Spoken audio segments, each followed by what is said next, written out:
બોટાદ ખાતે આશરે 9 લાખ જેટલી કિંમતનો દારૂનો જથ્થો નાશ કરવામાં આવ્યો હતો।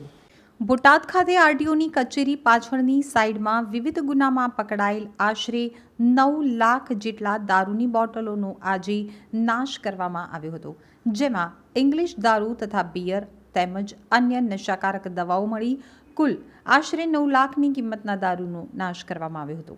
આ પોલીસ દ્વારા પકડાયેલ દારૂની બોટલમાં બોટાદની કુલ 2220 બોટલ જે બોટાદ પોલીસ દ્વારા પકડાયેલ હતી તથા ગઢડા ઢસાની 581 બોટલ મળી કુલ કિંમત રૂપિયા આશરે 9 લાખની કિંમતના દારૂનો જથ્થો નાશ કરવામાં આવ્યો હતો।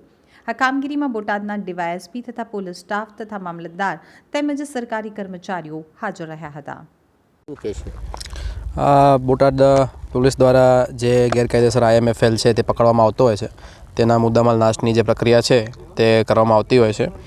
આ મુદ્દામાલની નાશની પ્રક્રિયા દરમિયાન બોટાદ ટાઉનના કુલ 39 જેટલા ગુના અને ઢસાના 2 ગુનાઓમાં પકડાયેલ કુલ 2200 જેટલા ટાઉનની બોટલ્સ અને 581 જેટલી ઢસા પોલીસ સ્ટેશનના ગુનાનો મુદ્દામાલ છે તેનો નાશ કરવામાં આવ્યો છે, જેની કિંમત આશરે 9 લાખ રૂપિયા જેટલી છે।